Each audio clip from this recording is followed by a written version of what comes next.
Good morning. It's Saturday, November 22nd, 2025. My name is Terry Morgan.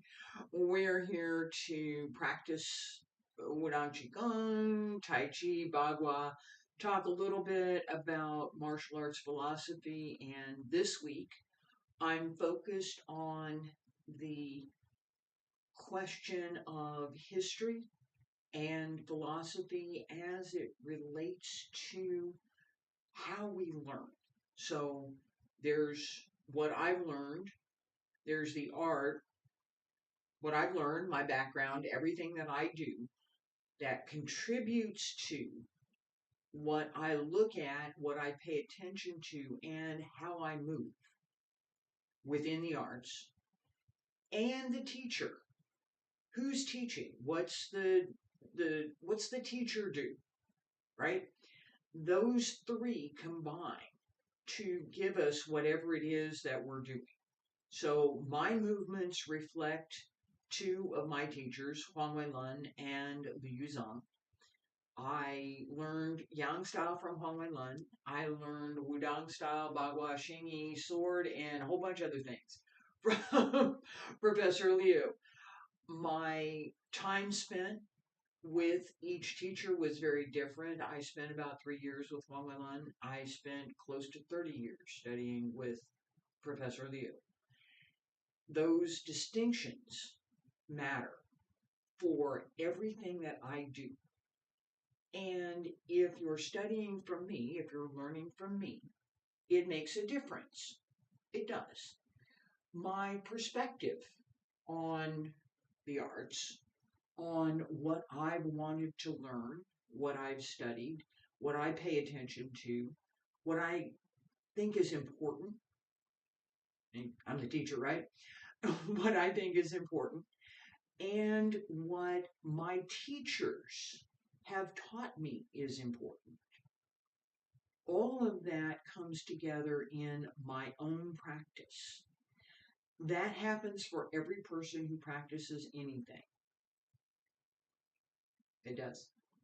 It's a universal. So whatever the art you're practicing, whether you're practicing music, whether you're practicing movement, whether you're practicing basketball, what you do, this is what you're doing. If you're practicing basketball, you're not playing football. You shouldn't be, right? That distinction I've talked about a lot, distinguishing clearly what it is we're doing. And then looking at the foundation of that art. What are we supposed to be doing? What are we doing? What are we supposed to be doing? It may not be the same thing. It happens. I've seen any number of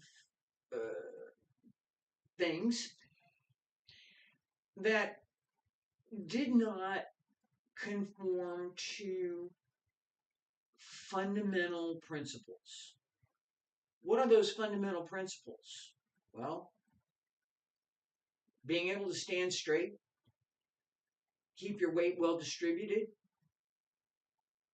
keep your body well aligned, be well rooted, with the breath well regulated, the body well connected. I'm going to do the litany today. It's going to be long. That whole long list is part of what we bring to practice. If we are not paying attention to what we should be doing in this practice, not that other practice over here, this practice, we're not going to develop the skills in this practice. We may do something, but it won't be the development process that will take us to a more advanced level in our practice. In starting every class, I start with this big circle. This is the large heavenly circle. And it gives us the opportunity to connect through the whole body. Feet about shoulder width apart. Stand straight, wiggle the toes, wiggle the fingers, hands circle to the front. Back around to both sides. Up along the center line. Stretch out over the legs. Relax the breath. Roll up through the back. Big circle again.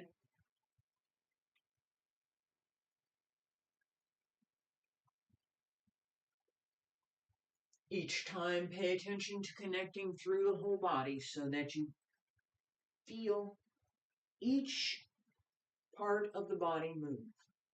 Fingertips reach up, elbows drop down, wrists, hands return to your sides.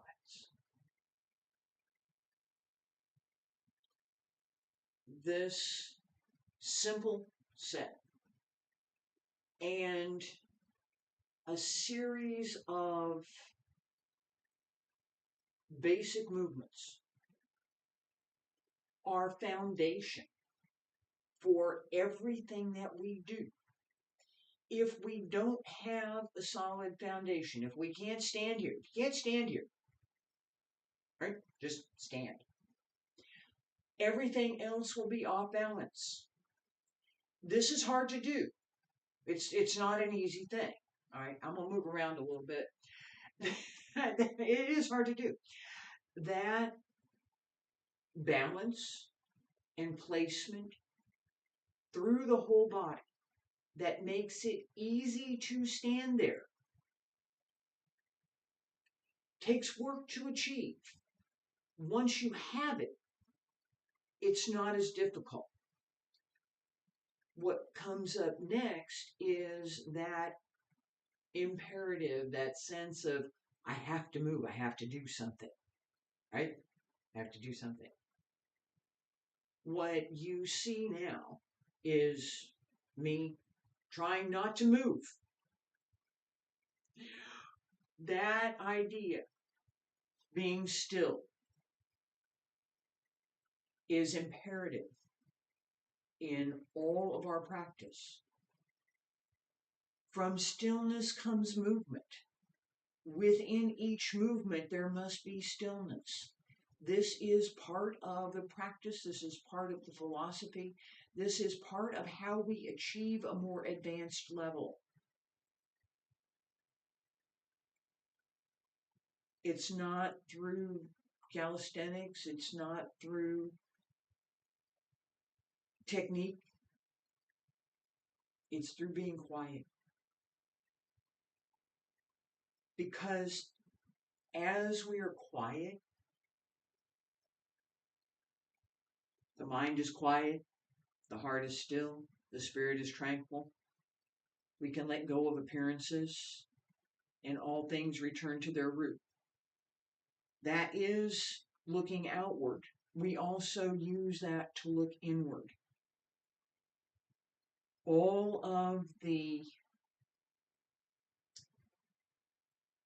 attributes that we would like to see in ourselves, if they're there, we can see them. If they're not, we can see that too. Coming to terms with who we are as individuals is part of how we develop our skill and how we advance.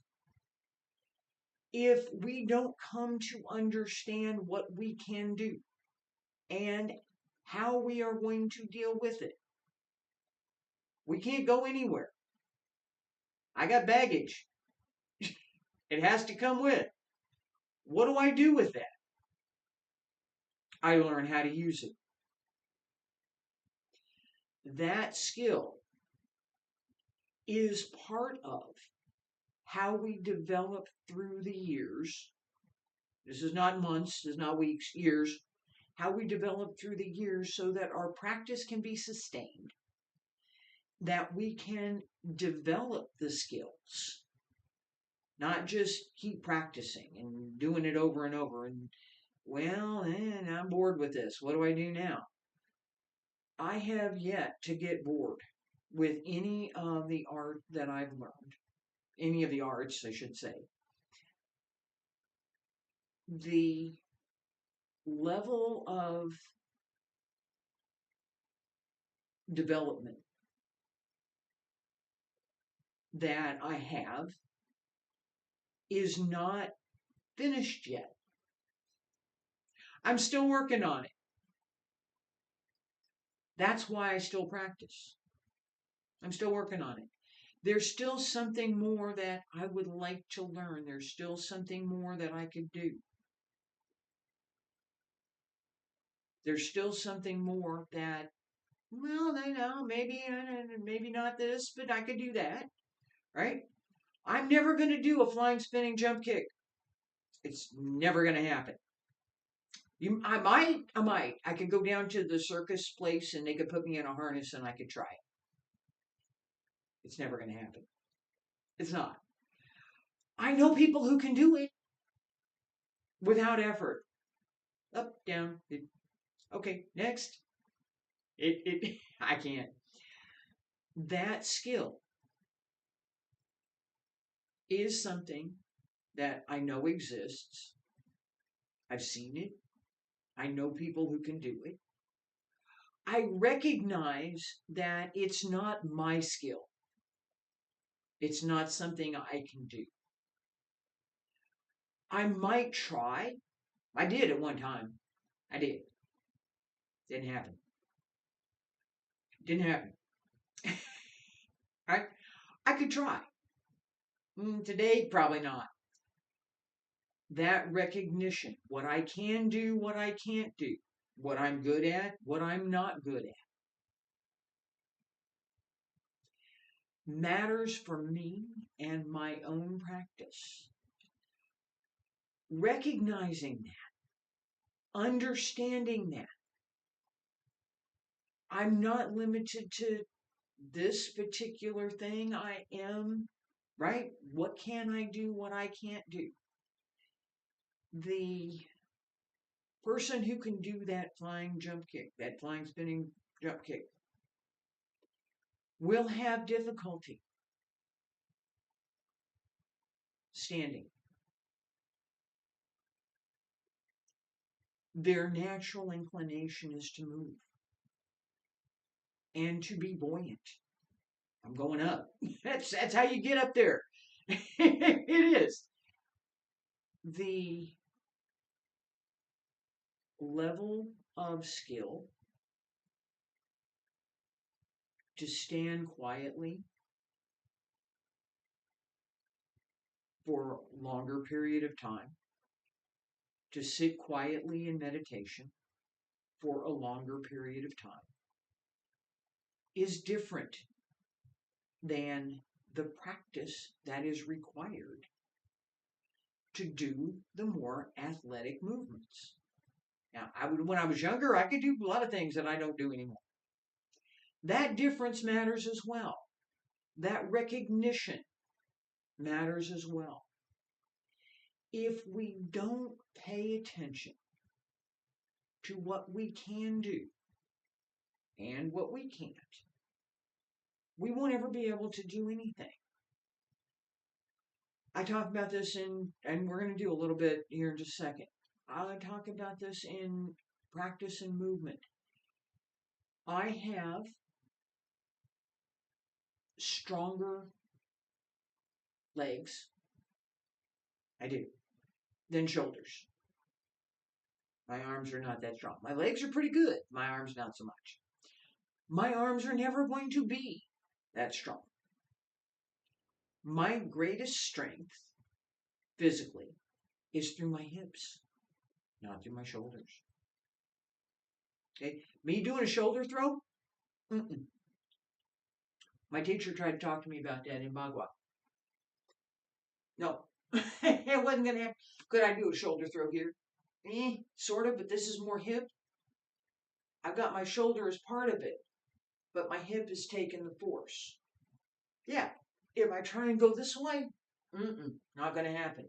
My shoulder and my upper back are not strong enough to do that. Not effectively. Can I do it? Yeah. Effectively, no. Understanding that that is my body type, that that is a physical limitation. My hip throws a whole lot better than about half the guys in my class, right? It understanding where I have an advantage and where I don't gives me an insight to what to do and how to develop my practice that I would not have otherwise. If I don't pay attention to it, how am I going to know?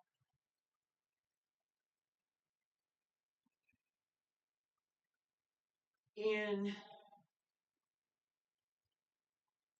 my teaching, one of the things that I ask students to do is to choose. Pick one. As you start out, trying to learn everything all at once gives you nothing. You don't learn anything.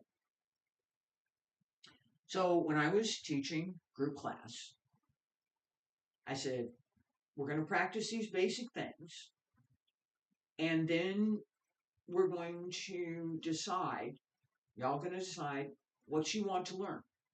You want to practice Bagua, you want to practice Xingyi, you want to practice Tai Chi. Those were the options. And Qigong was an option too, but it was Tai Chi, Xingyi, Bagua. We're going to be active. We're not standing around in a nice, comfortable room. We're outside. We're practicing. We're going to be very active.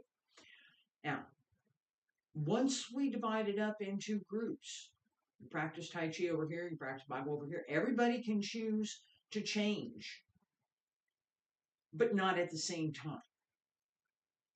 And everybody can choose something different. I'm going to learn Tai Chi right now, but after I get done learning Tai Chi, can I learn Bagua? Yeah, sure. So decide you're going to learn it. Pay attention to it. Learn something. Develop an understanding of what it is you're learning. Then add more. It may be that what is added is more of what you're already learning. I can change that level really easy. Maybe more movement is where your interest is. That's fine. Developing that skill, understanding what you're doing in the movement. Do you like it? Do you like what you're doing? If you don't, you're not going to do it. You're not going to develop the skill if you don't like it. In Tai Chi, this is the beginning posture for pretty much everything, right? You start your feet together, stand straight, pull up through the crown of the head, pull up through the abs, drop the hip, open the lower back. You didn't see any of that, did you? You're not supposed to. It's not visible. Salute. Tai Chi opening. Wudang Tai Chi.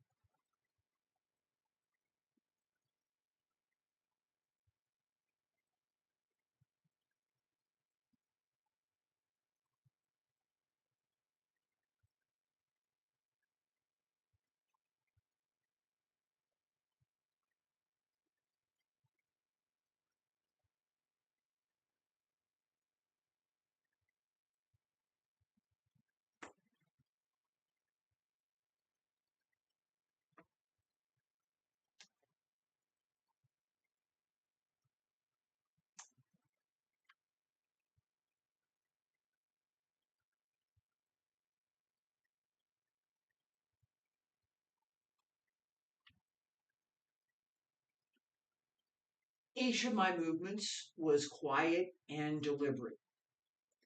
There was a clear purpose, a clear beginning, a clear ending in everything. Same set, same clarity, a little bit different emphasis.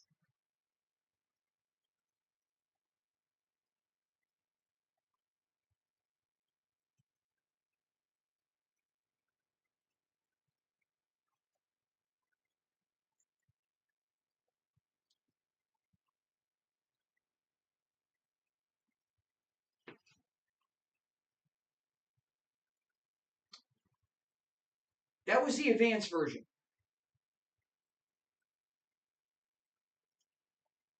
What I did internally was different. My intent was just a little bit different.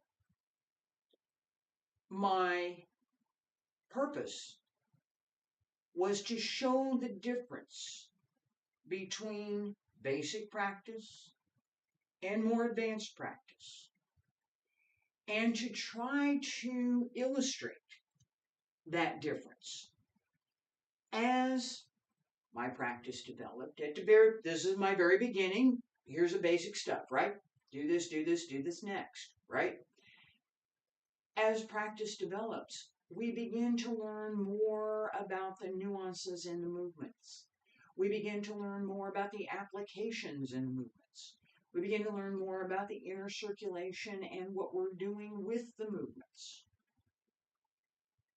That changes everything. And yet, the movements remain the same. In Bagua, right? Beginning, same, right?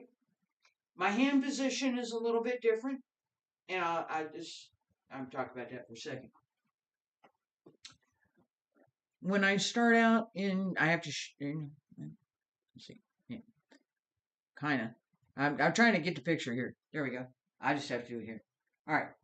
Notice my hand position. This finger's up just a little bit. Just a little. It's not sticking out here. No pointing finger. Just a little bit. Slight emphasis. Nothing more. Slight emphasis. All right? Hand is open and round. The wrist is relaxed. Bagua.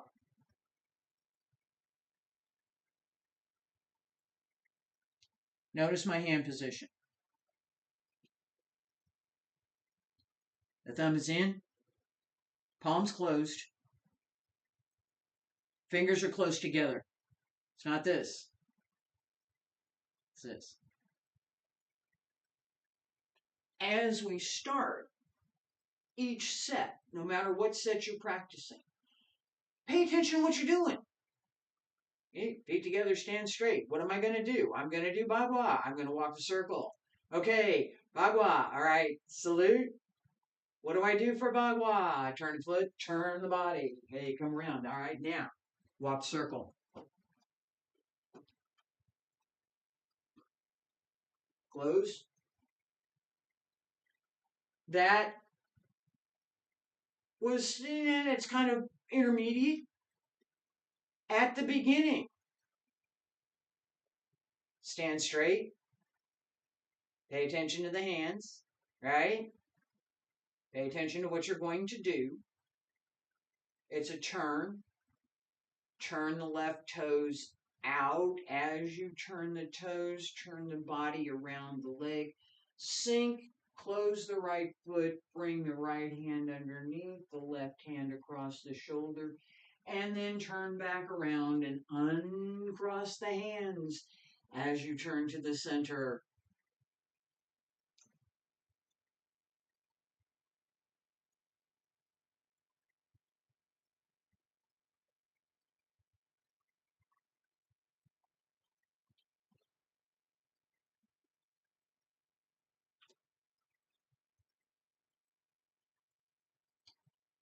That slow series, very deliberate, it's very intentional, and it captures this notion of how we move in Bagua.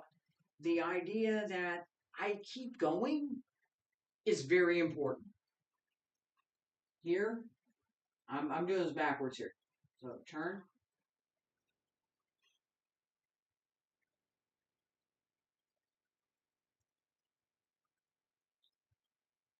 Big circle. Bagua walks a circle. Bagua has circles and circles and circles. That is one of the characteristics And it is one of the advantages in paying attention to what we do in Bagua. That walking the circle, the foot changes, being able to change direction. You saw my foot do that, right? This one, right? Change direction. If I don't hook my foot in the right place, I don't set my following foot in the right place, I won't be able to turn around.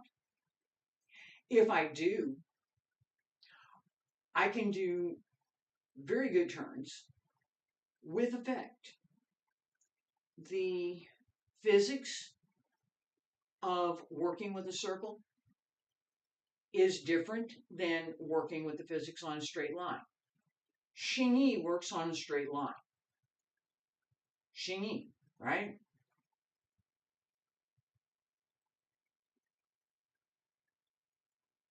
What am I doing here? Opening for Xingyi depends on which set I'm going to do. But generally, I'm here. If I'm working the 12 animals form,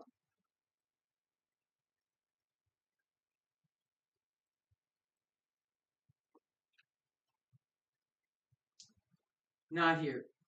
Mm-mm.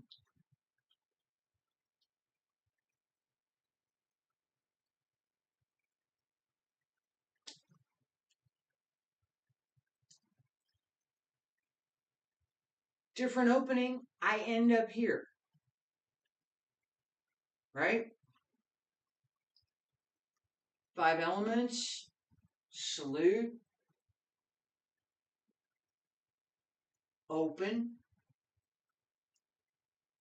close.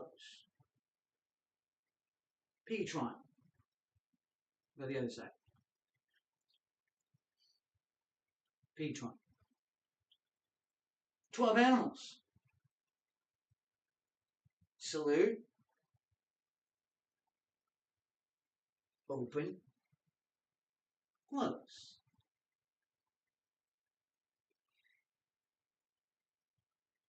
That small difference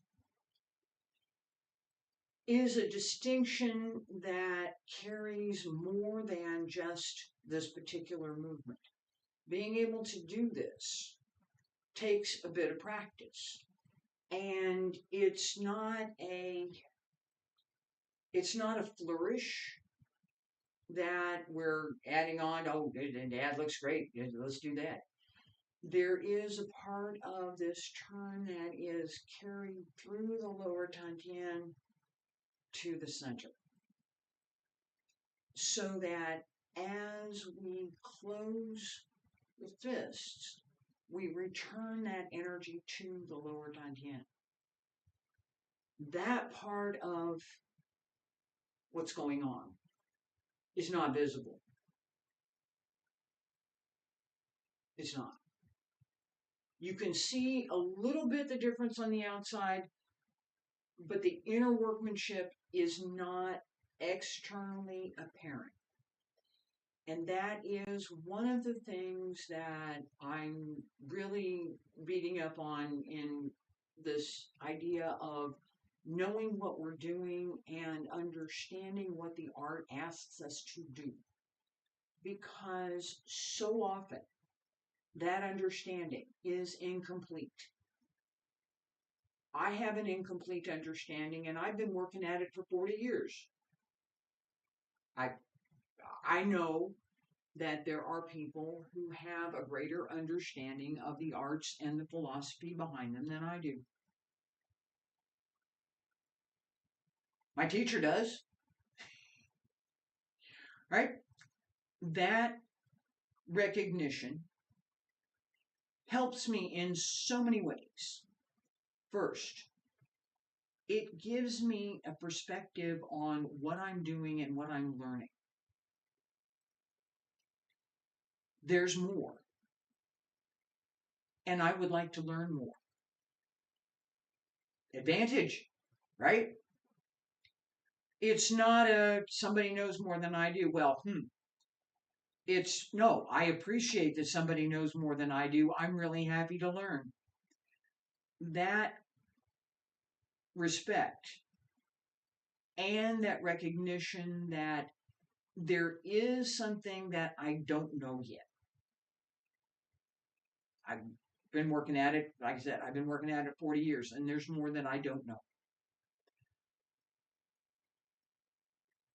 That helps me to keep practicing, to keep exploring, to keep learning, to keep looking for where there is something more.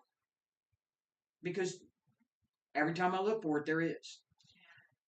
That part of the arts, that part of the philosophy behind the arts and my own philosophy, that we develop the skills as we are able, our physical body capabilities, we develop the skills as we are able through our own experience within the art that we're learning from the teacher and teachers who have opened the door for us to begin learning those arts.